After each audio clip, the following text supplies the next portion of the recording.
on devrait faire des trades pour ramasser des picks 2026 de d'autres équipes. Crooks, là. On devrait changer tous nos picks jusqu'en 2030. C'est ça qu'on est rendu là. Non, mais regardez Boston, Toronto, même le Lightning, là. Ils n'en ont plus de choix de première ronde. Là.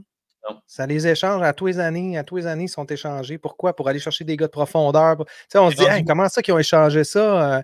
Un choix de première pour un gars qui, tu sais, Tyner Janot, entre autres, ces gars-là, c'est des gars de profondeur. Oui, mais c'est parce que rendu à une certaine étape, où est-ce que moi, j'espère qu'on soit rendu en 2026, c'est que là, on va être rendu à l'étape de, OK, il faut entourer notre corps. Il faut entourer les gars pour qu'on ait une vraie progression dans les séries à ce moment-là. Fait que je suis d'accord avec toi, Crooks, là, l'année de repêchage 2026 va être intéressante. Pas juste à cause de voyons, j'ai McLean Celebrini dans la tête. De Gavin McKenna. Mais il va y avoir d'autres choix intéressants aussi qui s'en viennent. Puis, entre autres, le petit frère de Tej Eginla ou de Ty Eginla qui va être là, Joe Eginla, qui va être disponible. Puis lui, il va sûrement progresser aussi. Fait que ça, les Eginla, là. Puis, by the way, si vous n'avez pas écouté ça, je l'ai mis en clip. Je l'ai clippé sur le show de Frank Well, donc dans le podcast. J'ai fait un clip de juste ça. Là, on parle de Ty Eginla. Puis on parle de d'autres joueurs aussi, là, mais principalement de Ty Eginla.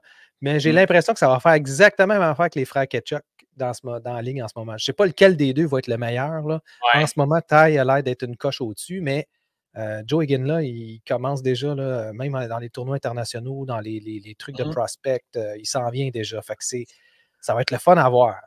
Ouais, puis c'est pas le type de joueur le plus sexy non plus. Fait que ils vont sortir tard au repêchage, mais ils vont probablement être meilleurs que bien des gars repêchés au-dessus d'eux autres. Fait que, exactement. Je dis pas que ça va être un Matthew Tkachuk, là. Je pense pas loin de là. Mais en termes d'impact sur la game, quand tu veux aller en série, c'est qui dit tout le temps ça? L'important, lui, c'est les séries seulement. Puis il a raison. Là. Je pense que c'est Simon Boisvert. Simon Boisvert, qui en parle souvent d'ailleurs. Lui, il dit, moi, je regarde les gars pour les séries. Puis il a raison. Puis le draft, moi, je sais que je m'en allais avec ça, le draft de 2025, il va être quand même assez intéressant pour que top 15, top 20, il peut y avoir des joueurs intéressants là-dedans. Puis je pense pas qu'on a besoin, après ça, de faire d'autres repêchages. Dans le sens qu'après ça, c'est ramener du monde. Vous faites là, vous parlez de repêchage cette année, l'année prochaine. On ne repêchera même pas de gars cette année. On n'en repêchera même pas. Ça va être échangé, esti. J'en veux un gars. Non, parce qu'on va l'avoir, notre top 6. C'est ça qui. C'est rien que ça qui reste. On est tellement rendu là. Je comprendrais zéro. OK, mais toi, là. L'organisation du CH ne voit pas ça, dans le fond. Mais attends. Toi, tu es sûr que Lane Hudson, c'est notre superstar à la défense pour au moins pour les avantages numériques. On n'a pas besoin de superstar défense. On va avoir 6 défenseurs. On va avoir 6 défenseurs qui pourraient être un 3 ou un 2 dans la Ligue nationale. C'est ça qu'on va avoir. Ouais, mais t'aimerais pas ça avoir un petit Zane Parek, 6 pieds, 180 livres, qui score 30 buts en 50 games, 160 games? Non, parce que c'est rien certain. Dans White Shell. C'est pas concret, je suis d'accord, là, mais tu sais, un Yakimchuk, un défenseur droitier. Écoute, Hudson avec Rainbacker, ça va être coulé dans le béton dans l'avenir. Là, tu vas avoir Goulet avec. C'est celui-là qu'on ne sait pas. Moi, je verrais probablement Konyushkov, ce glissé-là. Puis tu vas avoir Mailloux avec Jacky. T'as pas de place pour personne, maudit Chris, Seb.